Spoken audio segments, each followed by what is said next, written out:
the question is about the doctor mentioning that we have to evolve in our understanding of human rights.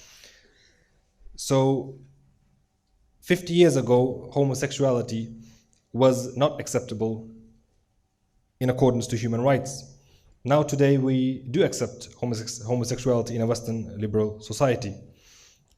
But some people are now arguing also that we should accept incest between brothers and sisters who willingly participate in that kind of relationship if there are prevention, etc. And some people are also arguing that we should accept or make it illegal to have sexual intercourse with the animals, as actually has been practiced in Denmark for years. That it was actually in the news as well, that people from Norway, they take sexual vacations to Denmark to have sexual intercourse with animals. So people today are arguing something, and in the future they might argue different things. So how do we reconcile that, or should we just go along with whatever we now feel is morally correct? How do we define these boundaries? Where are the boundaries of morally correct? Why is it, for example, not okay to have what is this called? Yes, for example, mild pedophilia, that you, for example, a man masturbates to a baby wouldn't take any harm of that from your values.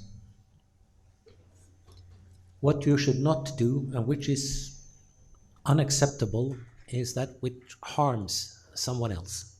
Incest is usually understood as a sexual violation of the rights of a child. If you're talking about grown-ups, who cares? I don't. This is really a minority question. And as a matter of fact, there are instances of sexual intercourse between consenting adults resulting in children. And the biological argument that this is harmful to the baby has a very weak foundation.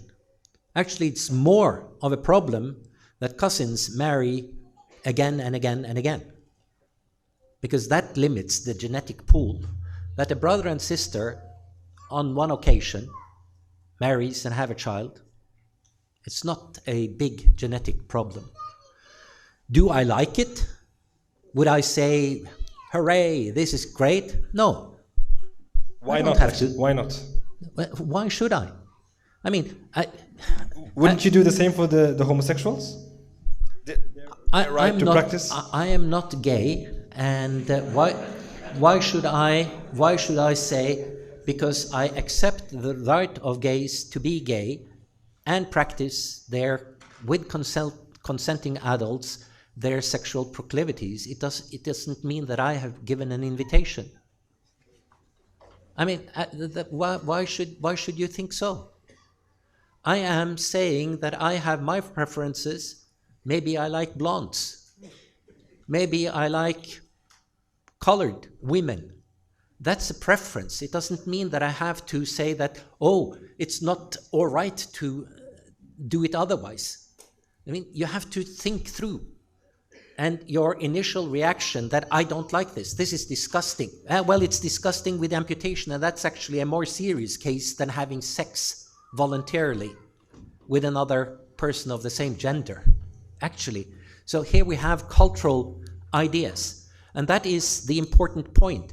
How do these things change? They change because we recognize greater and greater freedom for the individual, as long as the activities of the individual does not harm physically or psychologically other people. You say the same about animals? Was that the same answer to both? I mean, as long as you're not hurting the animal.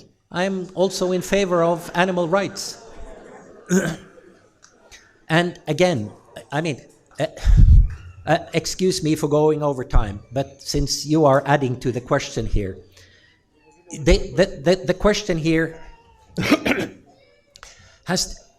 I mean, you can argue based on principle, but you can also argue, as Mr. Hijab has done, based on empirical realities. And then the question becomes, how how many people does this involve? What is the problem here? How large is the problem?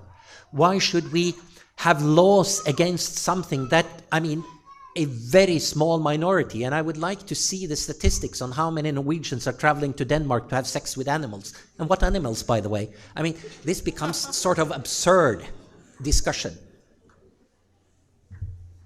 Thank you. So I will take one question to Mohammed Hijab. This actually, it feels like it's a follow-up question.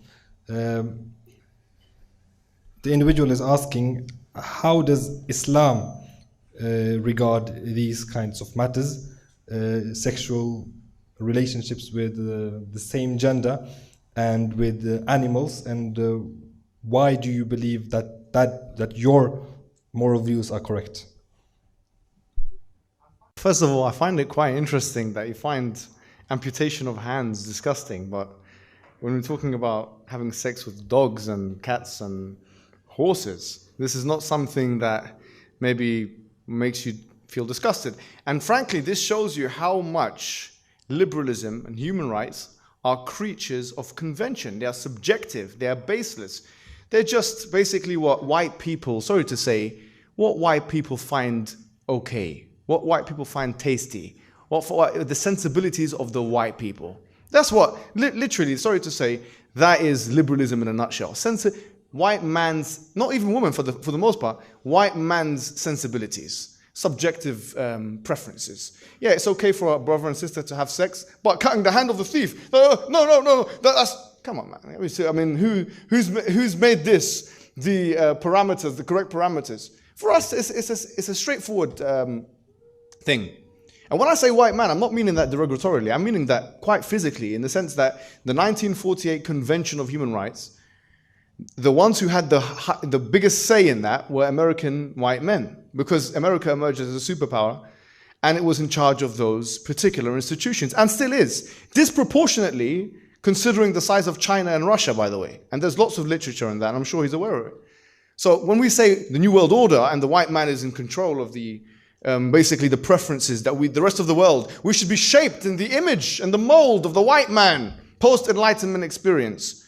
This is the reality. So you can have sex with a dog, potentially, right? He didn't want to really say it. You can have sex with your mum and your dad. Sorry, children are here. Or your brother or your sister. You can enjoy your time, freedom. But, you know, this thing about cutting the hand, I don't know about that. It's disgusting. Well, who's giving us I mean, to be honest, it's like, I eat this, I drink that. It's all a matter of taste now. It's become a bit ridiculous. You can't force your taste on me. I like Somali food. You might like Viking food. You might like Norwegian. I don't know what they eat here.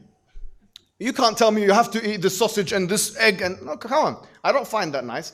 We say the murajjah, or the one who finally determines which is acceptable moral recourse and what is not acceptable, to answer the question, is Allah subhanahu wa ta'ala, is God Almighty. And we have good reason to believe God exists.